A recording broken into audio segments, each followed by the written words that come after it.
اللهم يا عظيم السلطان يا كريم الإحسان يا دائم النعم يا كريم الجود. بسم الله الرحمن الرحيم. الحمد لله رب العالمين والصلاة والسلام على أشرف الأنبياء والمرسلين سيدنا وحبيبنا محمد وعلى آله وصحبه أجمعين. أما بعد، قال الإمام عبد الله بن عدي بن الحداد رضي الله تعالى عنه ونفعنا الله بعلومه في الدارين آمين.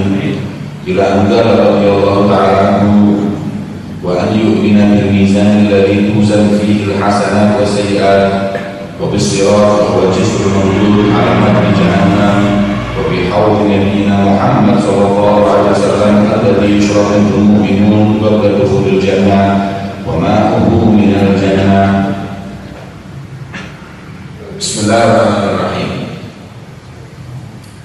Dan daripada kesempurnaan dan daripada syarat keimanan kita kepada Allah adalah keimanan kita dengan mizan, yaitu timbangan amal yang di situ akan ditimbang amal kebaikan dan amal keburukan kita.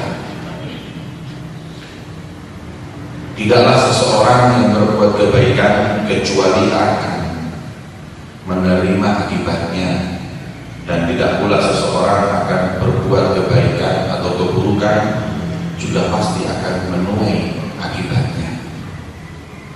Sekecil apapun perbuatan kita di dunia ini akan ditimbang oleh Allah Subhanahu wa Ta'ala. Maka kita wajib mengimani adanya mizan, yaitu timbangan bagi orang-orang yang memang harus dihisab, ditimbang. Dan memang ada seperti 70.000 golongan, di mana mereka 70.000 orang, yang mana mereka adalah orang-orang khusus yang masuk surga tanpa hisab. Dari itu kita berharap dan berdoa semoga kita termasuk golongan tersebut. Amin ya rabbal alamin. Wa bisyirat, kemudian tidaklah wa in minkum illa wariduha, tidak ada seorang yang kelak akan masuk surga kecuali harus melewati sirat. Sirat adalah artinya jembatan, jisrun mamdud, jembatan yang terbentang, alamat di jahannam, di perut neraka. Adaku minasyar, lebih tipis dari rambut, wa ahadu minasayf, dan lebih tajam dari pedang. Gak ada seorang pun di antara kita yang mau masuk surga kecuali harus melewati sirat tersebut, dan melewatinya tergantung dengan amal ibadah kita. Ada yang melewatinya kalbarqil khatif, seperti halilintar yang menyambar. Tiada lain orang-orang yang mempunyai amal ibadah yang mulia, hingga mereka melewati sirat tersebut hanya sekejap mata. Sebab kalau mereka nggak sekejap mata,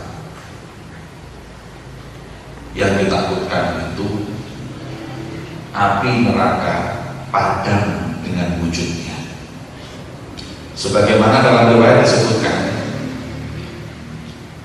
orang mukmin apabila melewati dalam sirat, neraka ini berkata, ya mukmin, juz ala sirat, mukmin, cepat nyeberang.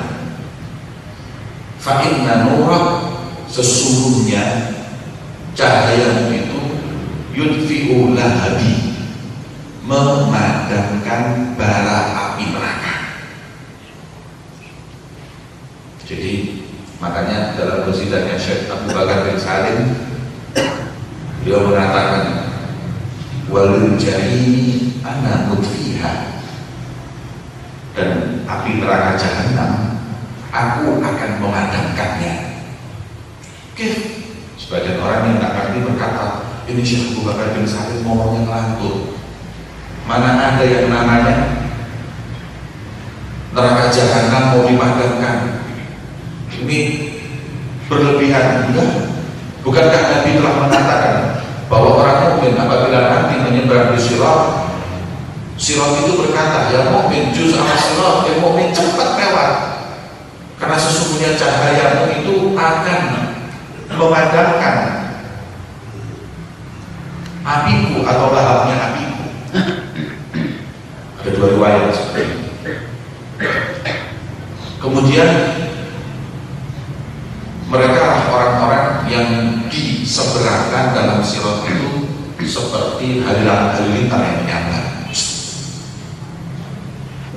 Ada pula yang cahaya keimanannya agak redup, maka bisa mereka itu seperti lari, butuh waktu tapi yang nyampe.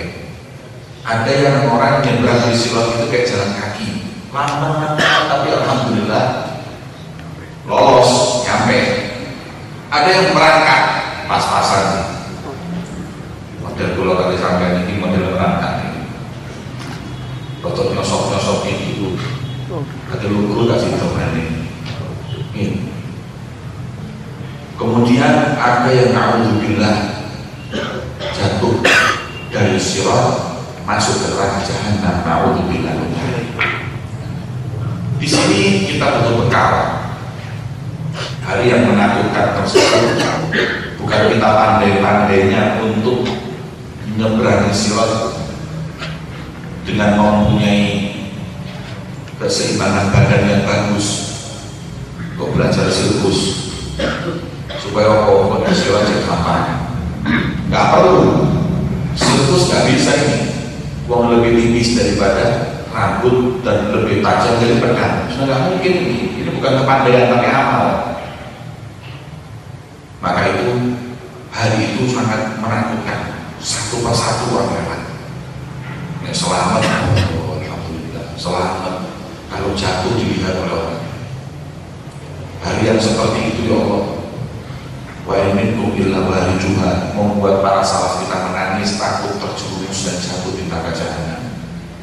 Akan tetapi ada seorang yang mempunyai amal mulia, bukan laki-laki lagi, perempuan, yang oleh Allah diperkenankan untuk lewat, dan bahkan semua orang yang hadir dalam penyeberangan tersebut disuruh menundukkan pandangan. Dikala putri Nabi Muhammad SAW, Sayyidatuna Fatimah akan menyeberanginya, Allah menyeru kepada semua orang yang ada di mahsyar, semua orang yang ada di mauqif, semua orang yang ketika itu mau menunggu gilirannya untuk menyeberang, dengan seruan, ya ahlan mauqif, wahai orang-orang yang mau menyeberang, tunggu dulu. Ghuddu absarakum, pejamkan mata kalian. Wa nakisu ru'usakum, tundukkan kepala kalian. Fa inna Fatimah binti Muhammad satamurru ala sirat. Saatnya putri Nabi Muhammad akan melewati sirat tersebut. Fa ghuddu absarakum wa nakasu ru'usakum, maka semua ketika itu mengerjakan mata, merunduk, karena Sayyidatuna Fatimah akan lewat. Ketika Rasul berkata seperti itu, maka sahabat bertanya, wa man ma'aha ya Rasulullah? Terus siapa di belakang Fatimah ya Rasulullah? Maka Rasul mengatakan, yang lewat Fatimah wa muhibbul Fatimah, wa muhibbul Fatimah, orang yang cinta kepada Sayyidatuna Fatimah. Siapa orang yang cinta dengan Sayyidatuna Fatimah? Kita yang cinta kepada Rasulullah, ataupun wanita kita yang mengidolakan Sayyidatuna Fatimah. Sayyidatuna Fatimah madhabnya adalah madhab yang dikatakan khairun nisa allati la tara rajul wa la yaraha rajul. Yang lewat di belakang Sayyidatuna Fatimah ketika itu adalah wanita yang tidak dilihat laki-laki dan tidak melihat laki-laki, wanita yang tidak pakai hijab, wanita yang bajunya nggak berbentuk, wanita yang tidak menganggap remeh auratnya dibuka, wanita yang menjaga mahramnya, wanita yang nggak gampang komunikasi dengan laki-laki yang bukan mahramnya. Mereka lah yang akan menyeberangi sirat bersama Sayyidatuna Fatimah Zahra. Ini mazhab Fatimah. Mazhab Fatimah perempuan yang menjaga iffah dan kehormatannya. Bukan mazhabnya Sayyidatuna Fatimah itu yang merebut tanah. Bukan mazhabnya Sayyidatuna Fatimah itu yang mencaci sahabat. Bukan mazhabnya Sayyidatuna Fatimah itu yang menghina istri Rasulullah. Bukan itu. Sekarang ini ada kelompok-kelompok orang-orang fanatisme yang buta, yang bodoh. Tidak dikatakan seseorang cinta ahlul bait kecuali kalau sudah bisa mencaci Sayyidatuna Aisyah, Hafsah, atau mencaci Abu Bakar, Umar, dan Utsman. Baru itu adalah mazhab ahlul bait. Istri kita sekarang ini yang pakai cadar bukan mazhab Fatimah. Istri kita yang sekarang ini nggak diperbolehkan hadir kondangan-kondangan karena laki perempuan campur, ini bukan mazhab Fatimah. Karena belum mencaci Aisyah, karena belum mencaci Abu Bakar ayahnya, karena belum mencaci Sayyidina Umar, belum ahlul bait. Jadi mazhabnya ahlul bait ini mencaci, bukan nutup aurat. Jadi mazhabnya ahlul bait ini menghina, menuntut. Apa pendapat mereka tentang mazhab ahlul bait? Lucu kadang-kadang kita itu memandang sebagian golongan yang mereka fanatisme buta.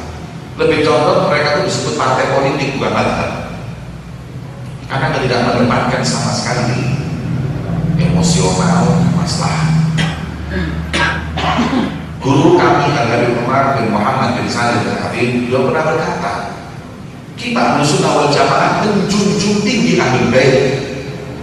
Wallahi, kalau kita tebas kepala kita potong-potong badan kita hancurkan badan kita teteskan semua darah kita untuk agama Allah ini, nggak akan pernah bisa kita mencapai makomnya Sayyidina Husain. Kalau kita korbankan harta kita korbankan apa yang kita miliki, jabatan kita, nggak akan pernah kita usyur miksyar makomnya Sayyidina Hasan. 100 makomnya Sayyidina Hasan nggak mampu kita. Nah, ini ada sekelompok golongan yang aneh, di mana ulamanya berkata, man istanta amarroh nala martabat Husain. Orang yang mukah kawin kontrak sama perempuan terus kumpul, makomnya seperti Sayyidina Husain.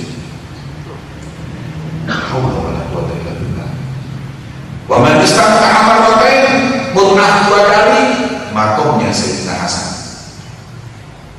Man istanta amarroh mut'ah 3 kali, makomnya Sayyidina Ali bin Abi Thalib. Wa man istata'a arba'at marrat, barang siapa yang mut'ah 4 kali, nala martabat Rasulullah. La haula wala quwwata illa billah. Jadi makomnya Sayyidina Husain ini diraih dengan syahwat, mut'ah, kumpul dengan perempuan, makom Sayyidina Husain. Mana mahabbat ahlul bait? Saya nggak mengada-ada, ini omongan Habib Umar yang saya taklid ketika pada pertemuan ulama beberapa saat yang lalu. Beliau mengatakan, golongan apa ini? Mana tanda bukti mahabbah kepada ahlul bait? Mana? Masa ahlul bait kok nilainya seperti mut'ah? Ada, ini kebodohan yang terlalu nyata, nggak mikir, fanatik. Lebih-lebih lagi, ada lagi sekarang saya lihat di internet bahwa orang mut'ah itu seumur hidup minimal sekali. supaya mendapat makom yang tinggi. Minimal harus mengamalkan sunnah Nabi seumur hidup sekali, walaupun sekali dalam seumur hidup, harus mut'ah sekali. Ajaran seperti ini nggak sesuai dengan apa yang dituntunkan oleh Nabi kita Muhammad SAW. Coba saya tanya kepada panjenengan semua, dengan akal yang sehat, dengan hati yang bersih, saya nggak nembak satu golongan, cuma saya aja berpikir,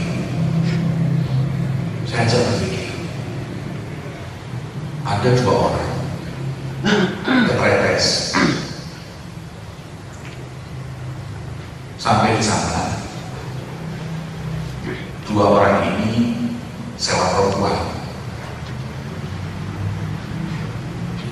Yang satu dimasukkan kamar A, yang satu dimasukkan kamar B.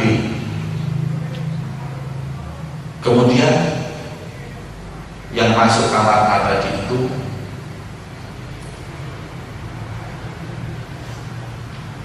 melaksanakan mut'ah. Perempuan tadi itu diakad secara mut'ah tanpa wali, tanpa saksi. Mut'ah. Yang satu lagi gak mut'ahan, gak ada akad-akadan, langsung sampai. Yes. Yang kamar B tadi ditanyai, kau ini apa? Aku zina. Kau zina itu apa? Lu gak dosa, ya untuk sopo kan iblis. Saya ikut setan sengaja di zina. Tapi ya wis gak apa-apa wis. Wong luwe aja. Yang satu sama persis sama perempuan itu. Tidur, ditanya kok dosa kok mata-mata ada ben. Ini matanya Sayyidatuna Fatimah. Ini matanya Sayyidina Ali bin Abi Thalib. Ini ajaran Rasulullah. Jangan di kamar ambil. Jelas-jelas tidur ditanya, kau nyontoh sopo, nyontoh setan. Tepat kan zina. Yang satu nyontoh sopo, Sayyidina Ali bin Abi Thalib. Ini cinta bener. Gak paham saya. Gak ngerti kok ngono jenenge wong kok rasional sing rasional ki sapa? Masuk gak di akal kita ini? Fatwa keluar mengatakan bahwa mut'ah dengan racun gak haram, makruh. Gak bisa masuk akal. Lahum ahlul bait, mereka enggak ahlul bait, wala pencinta ahlul bait, bal hum a'da'u ahlul bait. Mereka adalah musuhnya ahlul bait. Gak bisa diterima. Makanya kata Al-Habib Segaf bin Umar, la tadda'i fannas siddiq lur a'la'i. Usah ngaku-ngaku ahlul bait, jangan bawa-bawa ahlul bait. Kalau Anda mau bawa nama ahlul bait, ada buktinya. Sudahkah istrimu seperti Sayyidina Fatimah yang menutup aurat? Sudahkah kau seperti Sayyidina Ali yang mentalak dunia? Sudahkah kau seperti Sayyidina Hasan menghilangkan jabatannya? Sudahkah kau seperti Sayyidina Husain berani mengalirkan darahnya? Baru ahlul bait. Nek ngomong-ngomong itu kapan-kapan. Ini mazhab ahlul bait di mata kami Ahlus Sunnah wal Jamaah. Maka daripada itu hati-hati dengan sekarang kami ahlul bait, supaya kita ini ngikut. Sekarang inilah dagangan larang, dagangan laris adalah sudah menamakan Habib dan ahlul bait. Majelis itu kami Habib laris, madhab jeneng ahlul bait laris. Tapi hati-hati, bener enggak ini? Habib itu temenan nih, ahlul bait temenan kan? Perlu kita kembali di jalan mereka, para keluarga Nabi Muhammad yang mempunyai silsilah ilmu yang bisa dipertanggungjawabkan. Musalsalatun anhum ansalidu ahdihim ila khairil mahmud wa ashrafil hamadi. Abun yatalador an abihi wa hakada fayalaka min abai kiram wa ajdadi. Wa marau ala dusni sabili ila ula qadaman ala qadamin bijiddin aw sa'id. Mereka lah datuk-datuk kita, para Alawiyin yang nggak pernah sama sekali mau keluar daripada ajaran kakek-kakek mereka. Setapak demi setapak mereka ikuti, setapak demi setapak mereka pegang erat. Makanya pernah suatu saat guru saya Habib Umar, ketika beliau dituduh keluar dari jalan Ahlul Bait dengan alasan bahwa para habaib, para alawiyin yang di Hadramut takiyah, berbohong supaya aman dari serbuan Bani Umayyah, supaya aman daripada orang-orang yang benci dengan Ahlul Bait, para Khawarij, atau para orang-orang yang mengaku cinta dengan Ahlul Bait. Maka beliau berkata seperti ini, kalau kita kenal takiyah, lama kuntilah Husain wa ma kuntilah Walid. Kalau kita berbohong dalam berpegangan dengan ajaran Ahlul Bait, Sayyidina Husain gak dipenggal dan abah saya juga gak dibunuh. Kalau abah saya dulu takiyah gak dipateni, Sayyidina Husain dulu takiyah gak dibunuh. Akan tetapi karena kita selalu mau ada di rel ke mereka, nyawa jadi tebusannya. Kok terus tahu-tahu bilang takiyah kita kok terus dibilang bahwa kita itu berbohong supaya aman, itu dari mana? Nggak masuk akal. Maka daripada itu, apa yang disampaikan Al-Imam Abdullah bin Ali ada tadi, rantaian guru-guru kita ini jelas sampai kepada junjungan Nabi kita Muhammad sallallahu alaihi wasallam. Mawalituhum fina wa fina ulumuhum wa ashabuhum falyastadil mutarabbi. Sampai kata Imam Haddad, warisan Nabi ada pada kita, ilmu ada pada kita. Ya, sudah jelas bahwa kita para Ahlul Bait, para habaib seperti Habib Umar, Habib Zain bin Ibrahim bin Smith, Habib Salim bin Abdullah bin Umar Syahid, Sayyid Muhammad bin Ali bin Abbas Al-Maliki, mereka ada pada rel Ahlul Bait Nabi Muhammad SAW. Mereka tak keluar. Apapun resikonya, tetap kita berjalan di jalan datuk-datuk kita. Maka itu kita kembali kepada Jisrul Mamdud, yaitu sirat. Kita pasti akan melewatinya. Kita hanya berharap agar insya Allah di saat kita menyeberang di sirat, Allah Subhanahu wa Ta'ala mempermudah penyeberangan kita hingga masuk surga bersama Nabi Muhammad SAW. Setelah itu lolos dari penyeberangan tersebut, sampailah kita kepada haudun Nabi Muhammad SAW. Inna a'tainaka al-kautsar, aku berikan kepada wahai Muhammad telaga al-kautsar, telaga yang begitu lebar dan panjang. Cawannya berjumlah seperti jumlah bintang-bintang di langit. Siapapun yang lolos daripada sirat berhak untuk minum di situ. Salurannya, haud itu nyambung dengan salurannya surganya Allah. Asyaddu bayadan min al-laban, lebih putih dari susu. Wa ahla min al-asal, dan lebih manis dari madu. Minum. Nikmat haudun Nabi Muhammad. Terus minumnya gimana? Minumnya setiap orang membawa air, tapi yang menuang air atau yang menuang minuman tersebut adalah Nabi Muhammad sebagai tuan rumahnya. Wasakinan Nabi ahlu za'aman, kata Hilal Haji. Dan ketika kita sampai di haud Darul Khulud, yang nanti menuangkan air itu adalah Nabi Muhammad SAW. Karena Habib Ali bin Syahidi, ketika beliau sebagai tuan rumah, beliau menyediakan minuman dan makanan. Setelah selesai, beliau ambil air, Kemudian beliau tuangkan satu-satu kepada tamunya.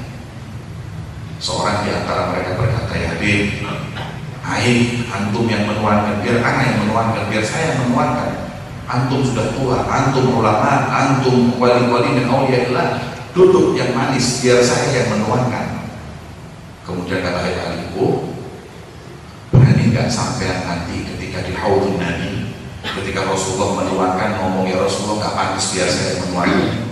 Berani ngomong sama Rasulullah begitu? Enggak berani. Ya sudah, mana gelasmu saya menuangkan. Sunnah ikramul duyuf, ya, memuliakan tamu, sampai seperti itu. Disebutkan dalam kitab bahwa sunnah pula Sahihul Bait itu bukan cuma menuangkan, buat lagi sunnah bahwa rotinya tulang mana tuan rumah semua tuh kayak mana hati tangan lainnya itu sunnah Nabi seperti itu. Baik Musyid, tolong. Salam dulu. Nah, ini saya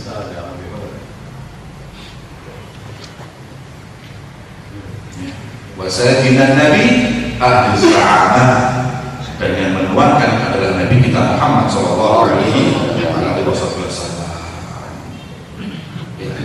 Wa'awinna wa baina wa bainukum fi haud.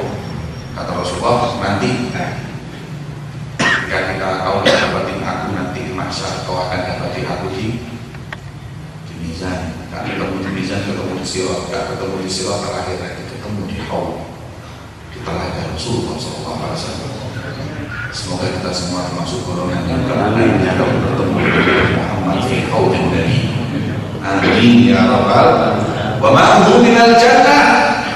Dan telaga itu air dari surga. Masya Allah. Telaga air surga ini kalau sudah diminum sekali di dunia, nggak akan pernah kita rasakan yang namanya haus untuk selama-lamanya. Kata sahabat, ada yang hijrahnya telat, kemudian sampai di Sokro kehabisan air, gurun Sahara kehabisan air nggak ada, mati kelaparan juga, mati kehausan, minta sama Allah, diturunkan oleh malaikat air dari surga dan Allah. Setelah diturunkan, air tersebut diminum, la yadma'u ba'dahu abada, tidak pernah merasakan haus sampai mati. Nggak minum sampai mati misalnya, cuma dengan secawan air surga sekali aja diminum. Sampai berkata, ya Rasulullah, aku ini nggak pernah merasakan haus. Gimana mau merasakan haus? Sedangkan yang kau minum adalah air dari surganya Allah Subhanahu wa Ta'ala. Memang ada seperti itu. Berkaitan dengan hal ini, ada satu riwayat yang disebutkan dalam kitab Al-Burhan bahwa Nabi Muhammad ketika awal pernikahan, ya, ketika Rasulullah itu belum hijrah, Rasulullah pernah Isra, pernah Mi'raj.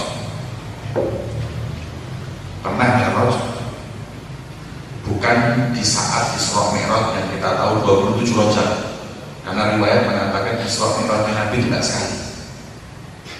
Isra Mi'raj Nabi itu puluh-puluhan kali, hanya yang dikenal sekali.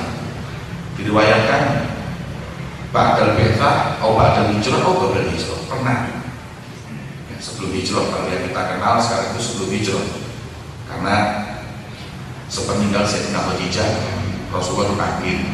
Tapi ini sebelum sepeninggal Sayyidina Khadijah, yaitu tepatnya 9 bulan sebelum lahirnya putri beliau Sayyidatuna Fatimah.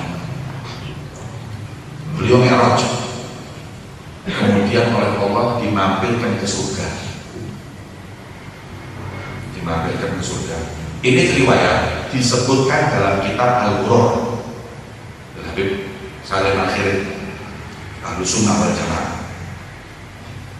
Saya ceritakan ini karena maaf, saya ingin membantah walaupun orang Ahlus Sunnah wal Jamaah yang menyalahkan kitab tersebut. 9 bulan sebelum lahirnya Sayyidatuna Fatimah, Nabi itu pernah diisrahkan Mi'raj, di mana Rasulullah dimampirkan ke surga. Sampai di surga, Rasulullah melihat ada pohon yang buahnya indah, kudu buahnya. Surga itu pohonnya nggak yang tinggi, maka disebutkan kudu buahnya. Memetiknya itu bisa dengan tangan. Itu surga. Terus nggak usah sengke, nggak usah menek-menek sampai sama lugur di suara keluar kabel. Rasulullah diperkenankan untuk makan buah di surga. Setelah disuruh dimakan, kemudian setelah Isra pulang, istana di Khadijah, melakukan hubungan suami istri dengan Sayyidatuna Khadijah, dan itu dari akar ketika beliau dari surga. 9 bulan kemudian lahirlah Sayyidatuna Fatimah. Kemudian subhanallah, baunya Sayyidah Fatimah setiap kali dicium Rasulullah ingat dengan buah yang di surga yang pernah dimakan. Makanya kalau Rasulullah itu rindu surga, mesti langsung memeluk dan mencium kening Sayyidatuna Fatimah. Karena dibantah oleh sebagian orang bahwa cerita ini nggak benar. Isra Mi'rajnya Nabi itu kan setelah Sayyidah Khadijah meninggal. Siapa bilang Isra Mi'rajnya Nabi sekali? Baca kitab Sirah Al-Anbiya. Nabi Isra Mi'raj berpuluh-puluh kali, berkali-kali, nggak cuma sekali. Riwayat banyak. Hanya yang dikenal adalah satu yang tertulis dalam Al-Quran, Subhanalladzi asra bi'abdihi lailan minal masjidil harami ilal masjidil aqsa alladzi barakna haulahu linuriyahu min ayatina innahu was-sami'ul. Maka kitabnya Habib Salim Al-Khidr Al-Ghurrar tidak terkontaminasi dengan pemahaman-pemahaman yang salah. Ada yang bilang kemasukan Syiah dan lain-lain dulu. Kau ini sopo, Habib Salim ini sopo. Masa nggak tahu tentang hal-hal seperti ini? Dan ini pun ya, adalah satu kemuliaan yang tidak berlebihan. Karena Sayyidah Fatimah pun walaupun dikatakan daripada bekas surga, kami masih mengatakan bahwa Rasulullah bid'atu Muhammad afdal minal jannah wa ma fiha. Yang namanya surga ini diciptakan oleh Allah untuk siapa? Nabi kita Muhammad SAW. Dan Fatimah adalah bagian dari darah daging manusia yang karenanya Allah ciptakan surga. Maka daripada itu ya, yang disampaikan tadi, riwayat ini benar, riwayat ini tidak salah. Tentang kemuliaan Sayyidatuna Fatimah tidak berlebihan untuk menjunjung tercinta beliau Sayyidatuna Fatimah itu salah. Semoga Allah Subhanahu wa taala memberikan kepada kita semua ilmu yang manfaat di dunia wal akhirah. Amin ya rabbal alamin. Wassallallahu ala sayyidina Muhammadin wa ala alihi wasallam. Alhamdulillahirabbil alamin.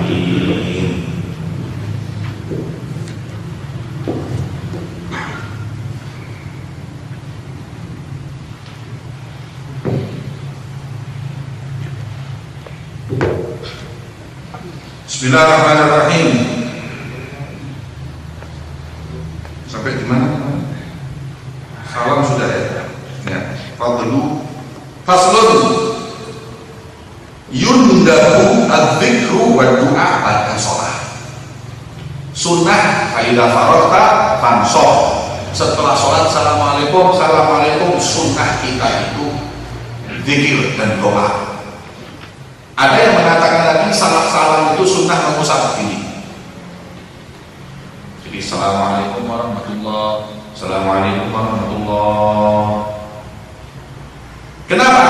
Karena sholat adalah doa. Dalam segi bahasa as-sholat dan doa.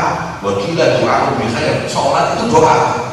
Lah doa setelahnya disunahkan kita untuk mengusap. Sunnah. Maka ada yang mengatakan sunnah kita setelah sholat mengusap seperti ini, nggak apa-apa. Kalau enggak, ya nggak apa-apa. Ini masalah khilafiyah. Dan setelah situ zikir. Pertama adalah baca ayat kursi. Assalamualaikum, assalamualaikum. Allahu la ilaha illallah. Setelah itu selesai. Allahumma antas salam wa minkas salam wa ilaika ya'udus salam wa hayyina rabbana bisalam wa atina naroka salam tabaraka wa ta'ala ya jalali. Allahumma la mani'a lima a'taita wa la mu'tiya lima mana'ta wa la radda lima qadaita wa la yanfa'u dzal jaddi minkal jadd ila rabbi anta maulana. Subhanallah 33 kali. Alhamdulillah 33. Astagfirullah 33. Ya, 3 kali semua 33. Setelah itu istighfar. Dan istighfar boleh sirri, boleh jahri. Dan afdalnya untuk orang sekarang zikir jahri itu lebih afdal. Sebab kalau kita salaman assalamualaikum warahmatullahi wabarakatuh, subhanallah, alhamdulillah, Allahu akbar, Allahu akbar, selesai, diam, harus zikir. Maka yang namanya jahr dan sir itu fleksibel. Kita di rumah sir, tapi ketika orang banyak, supaya orang yang ada di masjid ini berzikir, istighfar. Semua 5 waktu sholat istighfar. Ya, masuk masjid ketika kuburan. Assalamualaikum. Kamu apa jelas? Minta ini kamar istighfar ini. Mereka boleh apa? Mau apa? Mana kekiran ada? Saya enak dulu. Oh, gue juga repot. Lu kok gak boleh bid'ah? Apa bid'ah? Lah sampean gak ngomong astagfirullah, terus kok boleh ngomong astagfirullah bareng-bareng apa? Mau rokok. Masa ada orang kumpul di masjid astagfirullahaladzim la ilaha illallah astagfirullah di masjid itu kok sak masjid mau rokok kabeh. Gara-gara apa? Istighfar. Enggak masuk akal. Ini pernah suatu saat saya waktu di Surabaya. Ada satu sebelum rumah sebelahnya pondok. Ini pengalaman pribadi. Rumah sebelah pondok itu kita biasa pikir tuh di mikrofon supaya wong saya ngarap itu pikiran supaya lebih si Allah. Setelah sholat istighfar, mic-nya dengarkan. Assalamualaikum, Ustaz Jamal. Bisa saya bicara sebentar? Maaf Ustaz, saya merasa terganggu dengan mikrofon yang teriak-teriak dalam berzikir. Apa zikir harus keras seperti itu? Saya bilang maaf, kalau memang terganggu, mulai besok insya Allah saya nantikan. Terima kasih Ustaz. Antum orangnya adil, apa adil? Dewasa, berakal. Oke, untuk diwara lebih akil. Sudah besok jam 9:10 pagi saya masih ingat. Saya mampir ke rumah orang itu sama bawa satu ustaz. Silaturahim supaya gak awet. Assalamualaikum, waalaikumsalam, alhamdulillah. Ustaz, masya Allah, mana duduk? Teh atau kopi Ustaz? Dan seadanya. Air putih juga gak apa-apa, sikat kopi ya bisa. Kayak kawan. Lalu subhanallah, di depan rumahnya itu kalau jam 9, jam 10 ada jual barang bekas, jual jamu, jual obat, gimmick kabeh. Orang-orang Madura disasak totolan obat, obat kuat 50.000, 50 kapsul. Wah, semua orang itu berantem melunam. Saya tanya, maaf, antum tidak terganggu dengan suara? Pasti itu orang setiap hari biasa. Sampai zikir terganggu, totolan obat tak terganggu. Lo yang lain Ustaz, lain apa? Zikir astagfirullahaladzim la ilaha illallah, sukar kupingmu. Obat kuat bukan sukar kupingmu. Jadi aku bertakut, ada apa dengan zikir? Saya nggak ngadepi orang awam, ya sudah dimaafkan. Tapi kalau antum kan bukan orang awam, aku anggapan orang awam, tapi jangan aku tinggi. Dia, loh bukan gitu Ustaz. Antum tidak fair, antum tidak objektif. Kenapa zikir dilarang, jual obat gak dilarang? Tak masuk akal. Enak mana di rumah jual obat sampai zikir di rumah. Kalau manusia punya iman, sebenarnya jual zikir. Tapi ada makhluknya Allah yang kalau kena zikir kakuat. Jadi terus aku setan sama saya. Enggak, saya tak ngomong setan. Cuma ada makhluknya Allah kayak gitu. Dia pikir dewi, kalau menungso setan. Dia berpikir, ya sudah Ustaz, sakarepmu kok banter-banter sakarepmu. Lihat saya punya dalil kok, bukan saya nggak punya dalil. Saya pernah berhentikan itu bukan karena takut, cuma saya juga diajari. Wallahi la yu'min, wallahi la yu'min. Ya. Alladzi la ya'man jaru min qawli. Ya, kalau apa namanya tetangganya itu tidak merasa aman, maka tidak dikatakan beriman. Terus gimana Ustaz? Saya akan berhentikan atau kecilkan atau matikan zikir di masjid, tapi dengan syarat berhentikan dulu jual jamu. Nek mau betulan jamu ini bodek saya akan berhentikan. Ya terserah itu, ya wis sampai ini. Wis kawan. Wani kok nek mau ngedure, coba. Lah coba kan aneh. Kalau suara zikir ribut, tapi suara musik kayak ngono kan ribut. Ini kadang hal-hal seperti itu. Sunnah, ya masjid, khususnya masjid kita Ahlussunnah wal Jamaah. Zikir, mau ngomong apa, jangan gelem rinyo, gak gelem walau masjid liyane. Kok kita mau diatur? Ini masjid kita punya dalil, bukan nggak punya dalil. Kon tak sih ngerti apa ini? Ini masjid kita, zikir yang keras supaya orang-orang itu kalau mau keluar nggak jadi ya zikir sih. Seperti itu, bahwa zikir yang diajarkan oleh para salaf kita bagaimana ini masih utuh. Jangan niru. Kadang-kadang mari sembahyang menel, karena apa-apa niru, enak bikin, enak nggak ada baca. Kita pegang agama ini, kita pegang manhaj kita ini sebagaimana para salaf kita megang. Ya, wala tatalafati katanya Imam Haddad, sujud orang oleh ekonomi ini, ngaku sing kenceng. Ya. Kemudian berdoa pada sholat itu mustajab. Kata Habib Ahmad bin Hasan Al-Athos, paling mustajabnya doa itu kapan? Pada sholawatil khams. Ada yang mengatakan doa yang paling mustajab itu kapan? Tengah malam. Ada lagi yang mengatakan Jumat, malam Jumat.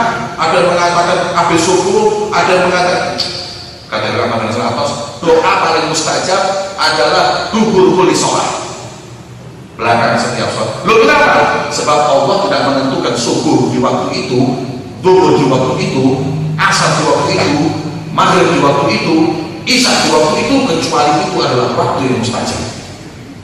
Allah yang menentukan sholat jam saat ini, karena ini memang waktu mustajab. Lah sholat adalah doa. Kata Imam Al-Athos, paling mustajabnya doa pada sholat karena waktu yang mustajab. Dan dipikir-pikir masuk akal ya? Kalau memang penjelasan ini masuk akal. Kalau memang yang namanya mustajab doa di waktu sekian, ya Allah akan melakukan memerintahkan kita sholat di waktu itu, karena memang sholat adalah doa. Tapi azan antara jam berapa waktu fadilah itu, azan zuhur, azan maghrib, azan isya, itu waktu fadilah itu doa yang mustajab. Sholat langsung minta sama Allah Subhanahu wa Ta'ala.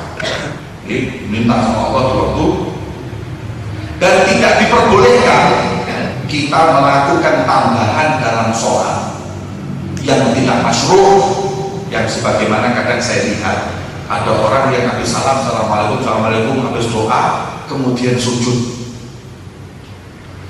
toh, setelah sujud seperti itu. Nanti dulu itu, ini tambahan, ini tidak diperkenankan, haram hukumnya. Sebab setelah sholat ada gerakan sholat lagi di situ. Nah ini kata ulama tidak diperbolehkan. dekat dia tadi. Wa yusiru bihi ilal imam al-murid ta'lim al-hadirin. Sunnahnya, afdalnya zikir setelah sholat itu isra, pelan-pelan, kecuali bagi imam yang ingin mengajarkan para hadirin, mengingatkan para hadirin untuk zikir. Di situ disunahkan fayajhar, dikeraskan, ilah yata'alamu, sampai mereka betul-betul ingat, sampai betul-betul belajar, sampai betul-betul mengerti. Dan sebagian ulama, sebagaimana disebutkan dalam kitab Mausu'ah Yusufi, dikatakan semua fadilah zikir itu mencakup yang sirri maupun jahri. Jadi fadilahnya zikir sirri dan jahri itu sama. Kalau Imam Haddad mengatakan zikir dibagi menjadi 3. Ada zikir dengan lisan tanpa hati, ada zikir dengan hati tanpa lisan, ada zikir dengan lisan dan dengan hati. Paling afdal yang terakhir, zikir lisan dan hati. Sebagaimana dalam hadis disebutkan, berzikirlah kau sampai orang munafik, sampai orang-orang itu menyangka, orang munafik itu tadi menyangka ya, bahwa kau adalah disebut muroi, yang teriak. Biarkan zikir. Kan seorang sahabat namanya Dzulbijadain. Dzulbijadain ini yang masuk surga, yang ketika meninggal dunia, yang ngubur Rasulullah sendiri,